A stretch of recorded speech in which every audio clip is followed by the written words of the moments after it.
Assalamualaikum warahmatullahi wabarakatuh. Halo semuanya, kembali lagi pada video apresiasi prosa fiksi. Kali ini aku akan membahas tentang pengaruh latar terhadap tokoh. Jangan lupa disimak ya. Dikutip dari buku Pengkajian Prosa Fiksi edisi revisi 2017 karya Andri Wicaksono, latar adalah bagian cerita atau landas tumpu yang mengacu pada masalah, tempat, dan waktu terjadinya peristiwa, serta lingkungan sosial yang digambarkan untuk menghidupkan peristiwa. Latar terdiri dari 3 macam, yaitu latar tempat, berkaitan dengan di mana peristiwa dalam cerpen itu terjadi, kemudian ada latar waktu, berkaitan dengan kapan peristiwa dalam cerpen terjadi, dan yang terakhir adalah latar suasana, yaitu berkaitan dengan perasaan atau suasana kejadian peristiwa dalam cerpen itu terjadi. Di sini saya akan menganalisis latar dari film Inside Out. Inside Out adalah film animasi Amerika Serikat tahun 2015 yang disutradarai oleh Pete Docter dan diproduseri oleh Jonas Rivera. Naskah film ini ditulis oleh Pete Docter, Mike Leavoff, dan Josh Cooley. Sementara cerita film ini ditulis oleh Pete Docter dan Ronnie Del Carmen berdasarkan pengalaman Pete Docter terhadap perubahan perilaku putrinya Ellie yang telah menginjak usia 11 tahun. Proses pengembangan film ini dibantu oleh sejumlah ilmuwan psikologis. Film ini mengisahkan tentang sudut pandang anak berusia 11 tahun yang bernama Riley. 5 emosi yang ada di pikiran Riley digambarkan oleh karakter Joy, bahagia, sadness atau sedih, anger atau marah, fear atau takut, serta disgust atau jijik. Semua emosi ini tinggal di sebuah tempat di dalam pikiran Riley yang bernama headquarters atau markas besar yang mengendalikan dan membimbing pikiran Riley dalam menjalani kehidupan. 5 emosi ini sudah bekerja di pikiran Riley sejak Riley masih bayi. Singkat cerita, saat Riley berusia 11 tahun, dia harus pindah bersama keluarganya menuju ke rumah baru karena ayahnya saat itu pindah kerja. Namun, sejak pindah ke rumah baru, semua berjalan tidak sesuai dengan yang Riley harapkan. Hal itu menyebabkan kelima emosi itu berebut untuk memegang kendali atas Riley.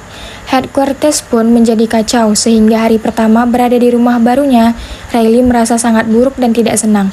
Keesokan harinya, kekhawatiran memenuhi pikiran Riley. Sadness tidak sengaja terhisap oleh memori tube menuju long-term memories Riley. Dari sinilah awal dari petualangan Joy dan Sadness dengan misi membuat Riley kembali ceria dan bahagia. Berdasarkan analisis saya, pada film ini ada 2 latar yang sangat mempengaruhi tokoh, yaitu Riley. Latar tersebut adalah rumah lama Riley yang berada di Minnesota dan rumah baru Riley yang berada di San Francisco. Rumah lama Riley di Minnesota memiliki sangat banyak kenangan indah. Mereka tinggal di sana sejak Riley lahir hingga berusia 11 tahun. Riley banyak mengukir kenangan indah bersama orang tuanya di sana. Ia memiliki seorang teman yang baik. Riley juga bergabung dengan grup hoki dan sering memenangkan pertandingan. Berikut cuplikannya.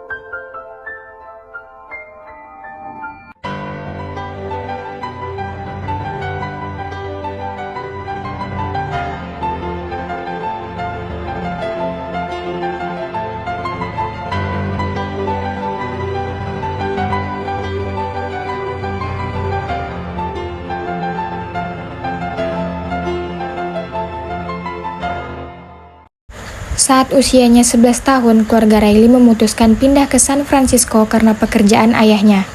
Riley sangat berekspektasi tinggi terhadap tempat tinggal barunya ini. Sayangnya, ekspektasi itu tak sesuai realita. Rumah mereka lebih buruk dan kecil daripada yang sebelumnya. Barang-barang mereka terlambat sampai karena suatu hal. Pizza di sana tidak enak dan hanya memiliki topping brokoli yang tidak disukai Riley. Riley sulit mendapatkan teman, dan ayahnya juga tidak banyak memiliki waktu karena pekerjaannya. Hal-hal tersebut membuat Riley muak dan tidak menyukai tinggal di sana. Hingga puncaknya, Riley memutuskan untuk kabur dari rumah dengan mencuri uang ibunya. Di sini kita bisa melihat bahwa seberapa berubahnya Riley saat di rumah lama dan di rumah barunya, dan sebegitu berpengaruhnya lah latar terhadap tokoh. Berikut cuplikannya. Don't you know I'm no good for you? I've learned to lose, you can't afford to. Torn my shirt to stop you breathing, but nothing ever stops you leaving. Coming home, like it like, say I like it like that, like it like that. Like it like, say I like it like that, like it like that. Don't you know too much already? I'll only hurt you if you let me. Itulah tadi cuplikan bagaimana Riley ingin kabur dari rumah dengan mencuri uang ibunya. Tetapi di tengah perjalanan dia tersadar dan tidak jadi untuk kabur dan kembali kepada orang tuanya lagi.